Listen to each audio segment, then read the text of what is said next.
सृष्टि है घूर्णिबलय आगामी 2 दिन प्रबल अति प्रबल वर्षा। तो चलन देखि नबा संपूर्ण अपडेट कौन रही। बंगोपसागर में काली एक घूर्णिबलय सृष्टि हो जाए। यह उत्तर ओडिशा और उत्तर बंगोपसागर में घनीभूत हो आज सुधा लघुचाप क्षेत्र में परिणत होबार संभावना रही। यह प्रभाव में गत 24 घंटे में ओडिशा रे वर्षा होइछे।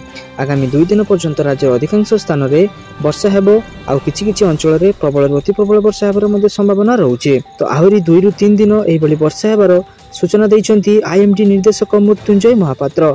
वर्षा जो बन्या हेबार संभावना अछि कि प्रश्न रे श्री महापात्र कहते बन्या बहु फैक्टर पर निर्भर करिथाए। यह केवल वर्षा जो होइथाए ता ठीक नुहे। हाँ यहाँ सत जे 20 सेंटीमीटर पर्यंत वर्षा हेबार संभावना रही। सेपटे देखा गले उत्तर ओडिशा रे बेसी वर्षा होई नाही। सेठारे बेसी वर्षा हेले बन्या सृष्टि हेबार संभावना कम रही बोली से कहते। चलन देखि नबा परवर्ती अपडेट कौन रही। गुजरात रे बढ़िबार लागिछि एक्यूट एन्सेफालाइटिस सिंड्रोम मामला। तो चलन देखि नबा संपूर्ण अपडेट कौन रही। तो सूचना अनुसार जून 2024 प्रारंभ गुजरात रे 15 वर्ष कम बयसर शिशु को यही सिंड्रोम मामला सामना को आसी। जुलाई 31 तारिख 2024 ठारू 184 आईएस मामला रिपोर्ट होइछे, जो 59 मामला रे मृत्यु होइछे। 51 जनक चांदीपुर भाइरस चिन्हट होइछे। गुरुवार स्वास्थ्य सेवा महानिर्देशक एवं जातीय रोग नियंत्रण केंद्र निर्देशक एवं Indian council of medical research मिलित भाव यार स्थिति समीक्षा करिसेंती। समीक्षा बैठक में मध्य प्रदेश एमडी एनएचएम समन्वित रोग निरीक्षण कार्यक्रम यूनिट एवं राजस्थान महाराष्ट्र और गुजरात स्वास्थ्य और परिवार कल्याण आंचलिक कार्यालय एनआईवी एनसीडीसी एनजेओआरटी सदस्य एवं एनसीडीसी आईसीएमआर एवं national centre for vector borne disease control रो अध्यापक माने अंशग्रहण करथिले। 19 जुलाई 2024 परठारु दैनिक आईएस रो नूतन मामला चिन्हट हेबार धारा रे ह्रास परिलक्षित होइछे। वेक्टर नियंत्रण पई कीटनाशक सिंचन आईआईसी डाक्तरी कर्मचारी को सचेतन करने एवं निर्दिष्ट केंद्र को ठीक भाव मामला पठाइबा भली विभिन्न जनस्वास्थ्य पदक्षेप ग्रहण करिछि गुजरात सरकार। तो चलन देखिया परवर्ती अपडेट कौन रही। उत्तर प्रदेश आसिला आलू सूचना देले जगाण मंत्री कृष्ण पात्र। तो चलन देखि नबा संपूर्ण अपडेट कौन रही। उत्तर प्रदेश ओडिशा को आसिला आलू आगक मध्य उत्तर प्रदेश आलू आसीबो। पश्चिम बंगरू आलू आसीबो धीरे धीरे बंद हेबो। जगाण मंत्री कृष्ण पात्र सूचना। व्यवसायी संघ सह सरकारी आलोचना। उत्तर प्रदेश उन्नत मानर आलू किणा जिवो। यूपी रु आलू आनिबा को प्रस्तुत बणिक संघ। पश्चिम बंग सीमा पूर्व आलू गाड़ी अटकी जाउछि। सबु गाड़ी 30 ରୁ 40 हजार टंका आदाय करुछन्ति।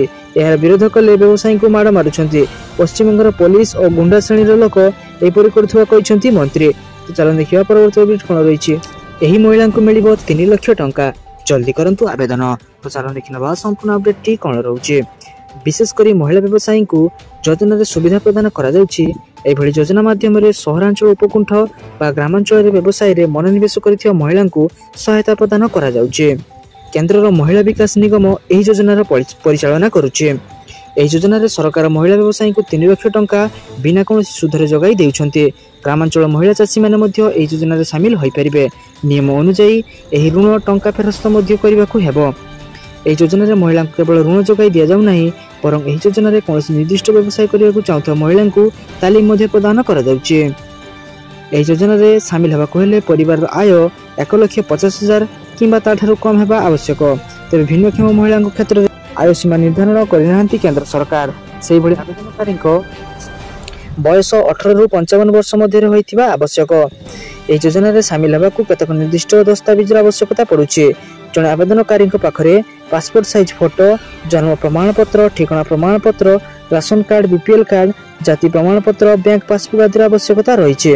एथिबा हिताधिकारी को ऑफिशियल वेबसाइट विजिट करिया को हेबो। एठारे समस्त आवश्यक प्रमाण पत्र दाखल करि सरिया परे सबमिट बटन ऊपर क्लिक करिया को पड़िबो। आवेदन फॉर्म रिव्यू करि सरिया परे सबमिट ऊपर क्लिक आवेदन शेष करिनियंतु। आपण माने जदि निजे याको न करि पारछंती तेबे निकटस्थ जनसेवा केंद्र को जाई यार संपूर्ण विवरणी जानि याको आवेदन करिनियंतु।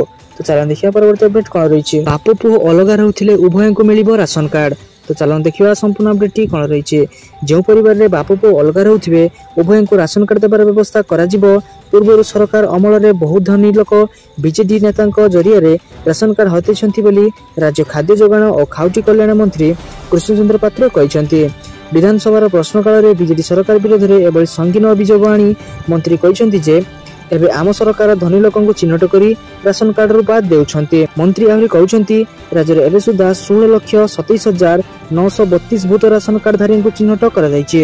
ସରକାର ଏବେ ଆଧାର ଭିତ୍ତିକ ଇକେୱାଇସି ଲାଗୁ କରିଛନ୍ତି, ଯାହା ଫଳରେ ଅଯୋଗ୍ୟ ହିତାଧିକାରୀଙ୍କ ନାଁ ଆପେ ଆପେ ପଡ଼ିଯିବ।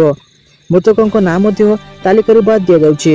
ଏବେ ଯେଉଁମାନେ ଆବେଦନ କରିଛନ୍ତି ତାହାର ଯାଞ୍ଚ କରାଯାଇ ରାସନ କାର୍ଡ ଦିଆଯିବାର ବ୍ୟବସ୍ଥା କରାଯାଉଛି। କୋରାପୁଟ ଭଳି ଉପାନ୍ତ ଅଞ୍ଚଳରେ ଯେଉଁଠି ଲୋକେ ଦୂରକୁ ଯାଇ ଚାଉଳ ଆଣୁଛନ୍ତି, ସେଠାରେ ହିତାଧିକାରୀଙ୍କୁ ଘରକୁ ଯାଇ ଚାଉଳ ଦେବାକୁ ଜିଲ୍ଲାପାଳଙ୍କୁ ନିର୍ଦ୍ଦେଶ ଦିଆଯାଇଛି ବୋଲି ମନ୍ତ୍ରୀ କହିଛନ୍ତି। ତ ଚାଲନ୍ତୁ ଦେଖିବା ପରବର୍ତ୍ତୀ ଅପଡେଟ୍ କ'ଣ ରହିଛି। ଆର୍ଆର୍ବି ଏନ୍ଟିପିସିରେ ଗ୍ରାଜୁଏସନ ପାସ୍ କରିଥିବା ପ୍ରାର୍ଥୀଙ୍କ ପାଇଁ ସୁବର୍ଣ୍ଣ ସୁଯୋଗ। 10,884ଟି ପଦରେ ହେବ ଚୟନ। ତ ଚାଲନ୍ତୁ ଦେଖିନେବା ସମ୍ପୂର୍ଣ୍ଣ ଅପଡେଟଟି କ'ଣ ରହିଛି। ଭାରତୀୟ ରେଳବାଇରେ ଆର୍ଆର୍ବି ଏନ୍ଟିପିସିରେ 10,000ରୁ ଅଧିକ ପଦବୀ ଖାଲି ପଡ଼ିଛି। ଯେଉଁମାନେ ଏହି ପଦବୀରେ ଆବେଦନ କରିବାକୁ ଇଚ୍ଛା ରଖିଛନ୍ତି ସେମାନେ ରେଜିଷ୍ଟ୍ରେସନ ଲିଙ୍କ ଖୋଲିବା ମାତ୍ରେ ଆବେଦନ କରିପାରିବେ। ଏଠାରେ junior clerk, assistant clerk, time keeper, senior clerk, junior account assistant, commercial apprentice, station master ଆଦି ପଦବୀରେ ନିଯୁକ୍ତି ଦିଆଯିବ। ପଦବୀ ବିବରଣୀ ବିଷୟରେ ଜାଣିନେବା। ଟୋଟାଲ ପଦବୀ ରହିଛି 10,884ଟି। ଅଣ୍ଡର ଗ୍ରାଜୁଏଟ୍ ପାଇଁ 3,404ଟି ପଦବୀ ଏବଂ ଗ୍ରାଜୁଏଟ୍ ମାନଙ୍କ ପାଇଁ 7,479ଟି ପଦବୀ ରହିଛି। ଆବେଦନ କରିବାର ତାରିଖ ଏପର୍ଯ୍ୟନ୍ତ ଜାରି କରାଯାଇ ନାହିଁ। ଶିକ୍ଷାଗତ ଯୋଗ୍ୟତା ବିଷୟରେ ଜାଣିନେବା। ଅଣ୍ଡର ଗ୍ରାଜୁଏଟ୍ ଲେଭେଲର ପଦବୀ ପାଇଁ ଏବଂ ଗ୍ରାଜୁଏଟ୍ ପଦବୀ ପାଇଁ ମାନ୍ୟତାପ୍ରାପ୍ତ ବୋର୍ଡରୁ ଦ୍ୱାଦଶ ପାସ୍ କରିଥିବା ଜରୁରୀ। ୟୁଜି ପାଇଁ ଇଚ୍ଛୁକ ପ୍ରାର୍ଥୀଙ୍କ ବୟସ 18ରୁ 30 ବର୍ଷ ଏବଂ ଗ୍ରାଜୁଏଟ୍ ପ୍ରାର୍ଥୀଙ୍କ ପାଇଁ 18ରୁ 33 ବର୍ଷ ମଧ୍ୟରେ ହୋଇଥିବା ଜରୁରୀ। ସାଧାରଣ ବର୍ଗ ଏବଂ ଓବିସି ପ୍ରାର୍ଥୀ 500 ଟଙ୍କା ଶୁଳ୍କ ଦେବାକୁ ପଡ଼ିବ। ସେହିପରି ଅନ୍ୟମାନେ 250 ଟଙ୍କା ଶୁଳ୍କ ଦେବାକୁ ପଡ଼ିବ। ଚୟନିତ ପ୍ରାର୍ଥୀଙ୍କ ପଦବୀ ଅନୁସାରେ ଦରମା ମିଳିବ। ଅଣ୍ଡର ଗ୍ରାଜୁଏଟ୍ ପ୍ରାର୍ଥୀଙ୍କୁ 19,900ରୁ 21,700 ପର୍ଯ୍ୟନ୍ତ ଦରମା ମିଳିବ। ସେହିପରି ଗ୍ରାଜୁଏଟ୍ ପାସ୍ ପଦବୀ ପାଇଁ 25,500ରୁ 35,400 ଟଙ୍କା ପର୍ଯ୍ୟନ୍ତ ଦରମା ମିଳିବ। ଏହା ସହିତ ଅନ୍ୟ ସମସ୍ତ ସୁବିଧା ସୁଯୋଗ ମଧ୍ୟ ମିଳିପାରିବ। ସେଥିପାଇଁ ଆପଣମାନେ ଆର୍ଆର୍ବିର ଅଫିସିଆଲ ୱେବସାଇଟକୁ ସବୁବେଳେ ଚେକ୍ କରିଥାନ୍ତୁ। ତ ସାରାଦିନ ଏପରି ବଛା ବଛା ଏବଂ ଗୁରୁତ୍ୱପୂର୍ଣ୍ଣ ଖବର ଜାଣିବା ପାଇଁ ଆମ ଚ୍ୟାନେଲକୁ ସବସ୍କ୍ରାଇବ କରି ରଖନ୍ତୁ ଏବଂ ଆମ ଭିଡ଼ିଓକୁ ଗୋଟିଏ ଲାଇକ୍ କରିଦିଅନ୍ତୁ। ଧନ୍ୟବାଦ।